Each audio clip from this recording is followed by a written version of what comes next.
Hello বন্ধুরা, আমার নতুন একটা ভিডিওতে তোমাদের সবাইকে ওয়েলকাম। এখন বাজছে সকাল 5:30টার কাছাকাছি।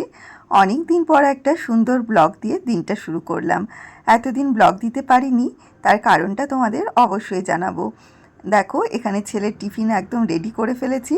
ও কাল রাতেই বলেছিল মা পনিরের তরকারি আর রুটি করে দিও, তো সেটাই ওর আবদার মতো এখন করে নিয়েছি। আর দেখো, এখানে টিফিনটা গুছিয়েও দিয়েছি। ওদিকে ছেলে রেডি হচ্ছে, কারণ ওর গাড়ি আসার সময় হয়ে এসেছে। যেহেতু খুব তাড়াতাড়ি ওকে বেরোতে হয়, 6:10-15-র মধ্যে ওর গাড়ি চলে আসে, সেই কারণে ভীষণ তাড়াহুড়ো থাকে এই সময়টা। চলো ওকে নিচে দিয়ে আসি। ছেলে চলে যাওয়ার পরে 1 কাপ চা খেয়ে চলে এসেছি রান্নাঘরে রান্না করব বলে। দেখো, কালকেই বড় বড় চিংড়িগুলো নিয়ে এসেছে। দেখেছো, এগুলো এখন আমাকে বসে বসে ছাড়াতে হবে। দেখে মনে হচ্ছে কতটা, ছাড়ানোর পর দেখবে একদম কত অল্প হয়ে গেছে। মাছটা আমার ছাড়ানো হয়ে গেছে। এবার চটপট করে আজকে রান্নাটা করব, কারণ রান্নাটা করে নেবার পরে প্রচুর কাজ আছে। সামনেই পুজো, পুজো তো আর বেশি দেরি নেই, হাতে গুনে 10-12টা দিন। আর আমার ঘরের মানে ঝাড়া ঝুড়ি বলো, সেগুলো কিচ্ছু হয়নি। তোমাদের ভিডিওর প্রথমেই বলছিলাম যে আমি অনেক দিন ভিডিও দিতে পারিনি, কারণ আমার এসএসসি পরীক্ষা ছিল।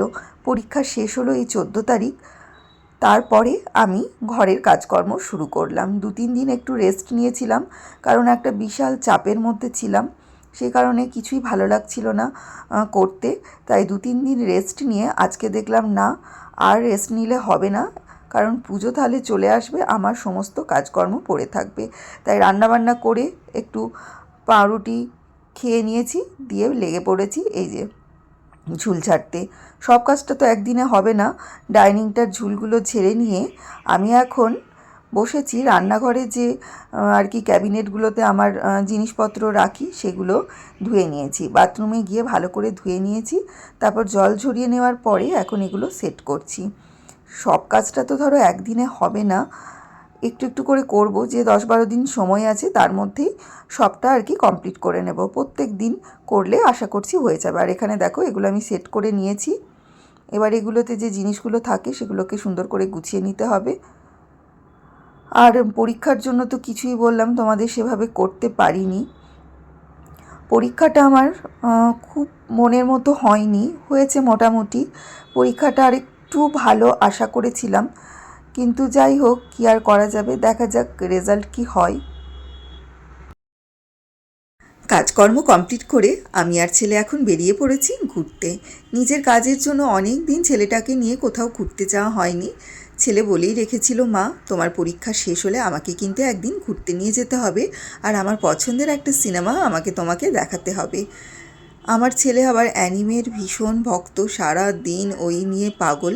অ্যানিমের একটা নতুন সিনেমা বেরিয়েছে, যার নাম হচ্ছে ডেমন স্লেয়ার। কবে থেকে বলে রেখেছে, মা এটা কিন্তু তুমি প্লিজ আমাকে একটু দেখতে নিয়ে যেও। তো ওর সেই আবদার মেটাতে আজকে চলে এসেছি আমরা নরেন্দ্রপুরের স্মার্ট বাজারে। এখানেই ওই সিনেমাটা চলছে। ভেতরে ঢোকার আগে একটু ফুচকা খেয়ে নিলাম। এই দাদার ফুচকা ভীষণ ভালো হয়। যখনই আসি এখানে, তখনই এখানকার ফুচকাটা অবশ্যই খাই। তো চলো, হয়ে গেছে ফুচকা খাওয়া, এখন ভেতরে যাই। সামনেই যেহেতু পুজো, এন্ট্রান্সটা দেখো কি সুন্দর করে ডেকোরেশন করেছে। ঢোকার মুখেই মায়ের একটা সুন্দর মূর্তি, দেখেই মনটা পুজো পুজো করে উঠল। পুজো পুজো এটা আসছে আসছেই ভালো, এলেই তো এত তাড়াতাড়ি চলে যায়। আবার একটা বছরের অপেক্ষা। সিনেমাটা শুরু হতে এখনও মিনিট 15-20 সময় আছে, তাই ছেলেকে বললাম চল গ্রসারির দিকটা একটু যাই, যদি কিছু নেওয়ার মতো মনে হয় তাহলে সেটা নিয়ে নেব। ঢুকেই দেখছি কত রকমের মোমবাতি রাখা আছে। সামনে যেহেতু পুজো দিওয়ালি, সেই কারণে হয়তো এগুলো রাখা আছে। সব সময় তো ধরো এদিকটা আসা হয় না, সে কারণে একটু ঘুরে ঘুরে দেখছি। আর ছেলের তো একদমই ভালো লাগছে না, মানে ও ভাবছে কতক্ষণে আর কি হলের কাছে যাবে, কারণ একটা মিনিটও যদি মিস হয়ে যায় তাহলে তো ওর খুবই দুঃখ আর কি। এদিকে ওই পেন খাতা এই সমস্ত আছে। ছেলেকে বললাম দেখ, কিছু যদি নেওয়ার থাকে তাহলে নিয়ে নে।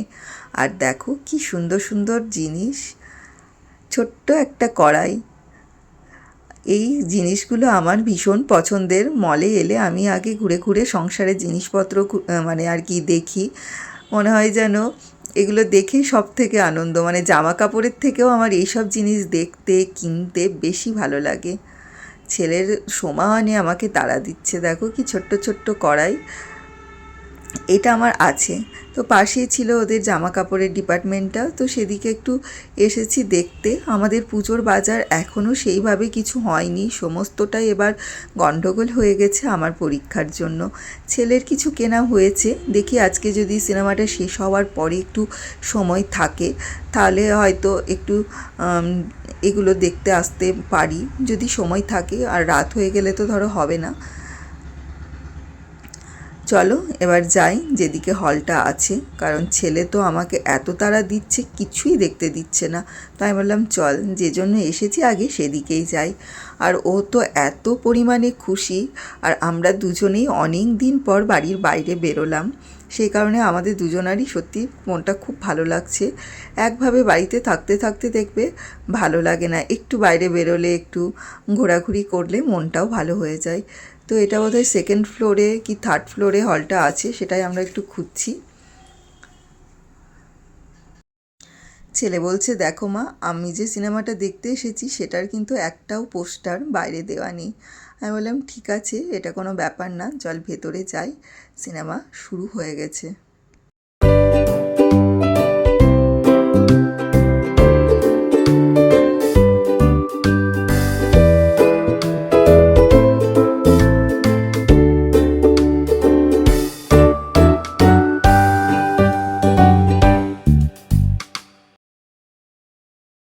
সিনেমা দেখা হয়ে গেছে, এখন আমরা বাইরে এসে মোমোর যে স্টলটা আছে সেখান থেকে একটু মোমো নিয়েছি খাবো বলে। সিনেমা দেখতে দেখতে ওই পপকর্ন খেয়েছিলাম, সে কারণে খিদেও পেয়ে গেছে দুজনের, তাই ভাবলাম একটু গরম গরম মোমোই খাই। আর এই বাইরেটা না আমার ভীষণ ভালো লাগে, লম্বা টানা বেঞ্চ পাতা থাকে, আর এখানে মানুষজন গল্প করে, খাওয়া দাওয়া করে, ভীষণ ভালো লাগে এই পরিবেশটা। অনেকগুলো খাবারের স্টলও আছে। এই যে ছেলে এখন গরম গরম স্যুপ খাচ্ছে। খাওয়া হলেই ভাবছি কামালগাছিতে যে বাজার কলকাতাটা আছে সেটাতে একটু যাব। হাতে তো আর কয়েকটা দিন বলো, জামা কাপড়গুলো কিচ্ছু কেনা হয়নি, ছেলেরই খালি একটা জামা আর একটা প্যান্ট কিনে রাখা আছে, বাকি সবই কিনতে হবে। আর এত দেরিতে ভালো কিছু পাবো বলে মনে হয় না, তাই ভাবছি একটু ঘুরেই আসি। যদিও আজকে রাত হয়ে আসছে, 9টা বাজছে, বেশিক্ষণ মানে আর কি ঘুরবো না, একটু দেখে নেব কি আছে না আছে, তারপরে একদিন সময় নিয়ে এসে এর মধ্যেই সব কেনাকাটা কমপ্লিট করব। তো দেখো চলে এসেছি বাজার কলকাতায়, চলো ভেতরে যাই, গিয়ে দেখি। দেখো এত রাতেও কত ভিড়। তো আজকে ছেলের জামাগুলোই আর কি দেখব, তারপরে আমি আমারটা পরে কিনবো। এখানে দেখো কি ভিড় মানুষের। ছেলের জন্য দুটো জামা নিয়ে এখন বাড়ির দিকে ফিরছি। রাতের খাবারটাও নিয়ে নিয়েছি, কারণ এত রাতে গিয়ে আর রান্না করার ইচ্ছে করছিল না, আর ছেলেও বলছিল চলো মা আজকে একটু বাইরের খাবারই খাই। বাড়ি চলে এসেছি, এখন রাতের খাওয়া দাওয়া করবো।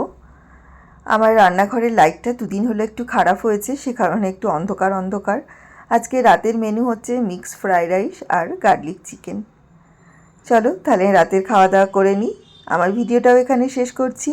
আমার ভিডিওটা যদি তোমাদের ভালো লেগে থাকে তাহলে অবশ্যই আমার চ্যানেলটাকে লাইক করো, শেয়ার করো, সাবস্ক্রাইব করো। আবার চলে আসবো নতুন একটা ভিডিওর সাথে। তোমরা সবাই খুব ভালো থেকো, টাটা।